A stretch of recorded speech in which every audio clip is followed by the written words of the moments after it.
yung baby. Meron siyang sipon. Kaya pina-check up. I-x-ray daw yata. I-x-ray daw yung bata. Sabi tapos i-hep lactose. Liit-liit. Kasi mag-antibiotic daw. And thank you so much sa inyo. Mga alaga nila kanyan. Mga alaga nila Winsipate. Mga isda ni Winsipate yung mga yan. Salamat sa paharang. 10 million. Nag-open na yung mga kulasa mo, Sis Lori. Thank you so much. May ano naman yan eh. May mid-roll naman. Kaya gawin lang ninyo yung gagawin ninyo. Kasi naka-mid-roll naman yan. Ayan.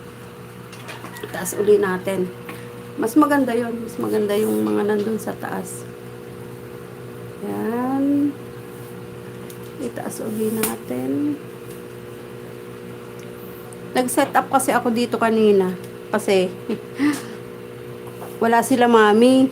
Yung mami ni Winsipate. Si Winsipate lang may andun sa bahay kasi wala siyang pasok.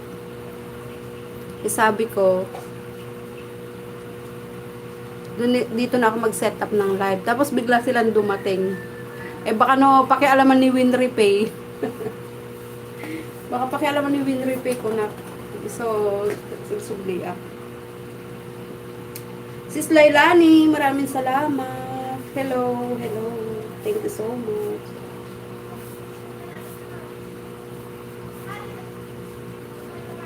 O, Dibi, magpili ka dito, Sis Lailani, oh. Maraming fish dito. Ayan, mamili ka, Sis Lailani. Mamili ka ng isdang gusto mo. Iba-ibang kulay. Kasi para hindi lonely si Bridget mo. Yan. Harang, thank you so much. Ano, Sis Lailani. Sinundan mo si Sis Lailani, nagpunta kayong dalawa ng India. Kuha ka dito, may kasama si Bridget mo, oh. Nagbi-breed kasi si daddy ni Joe, ay ni Winsipate ng mga isda. Nagko-cross breed siya dyan. Ayaw ni Bridget may kasama. Ay, lone kung si Bridget. Alone siya. Mas gusto niyang mag-isa.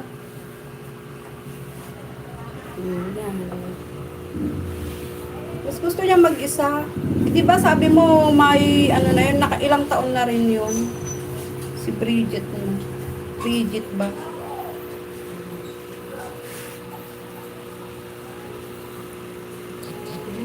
Isda. Ayan, dumating na. Dumating na yung mami. And then dito, ipinakita ko na ito kanina. Ito yung mga mga na-breed na niya. Ng mga fish. Ayan. 2020 pa. Ay, 5 years old. Maricoy Bonfrey, nasa ukay ka na ba? Sila nagpunta sa ukay-ukayan. Eto na breed na niya to. Ayan. Ay, yung mga fish. Marami siya. Inilipat niya, kaya lang may ilang na tsugi. May ilang na tsugi. Lumutang. Kasi sabi ko, nanggaling sila sa nanggaling sila sa maliit na cage. Pagkatapos inilipat niya dito sa malaki, baka napagod ka akong nag-swimming. Sis Lai, late din ako kagagaling ng India. Ay, namasyal siya sa India. Diba?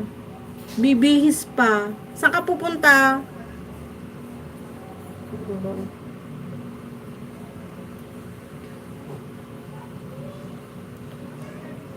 Sabi ko nga, magkano nyo naman ipagbibili ang mga ganyan? 3 months pa daw bago niya ipagbili tong mga to. Di-deliver daw niya sa mga pet shop. Ganyan. Tapos ang kinakain nila, yung itlog ng mga hipon. Ino-order pa niya yung mga itlog ng hipon.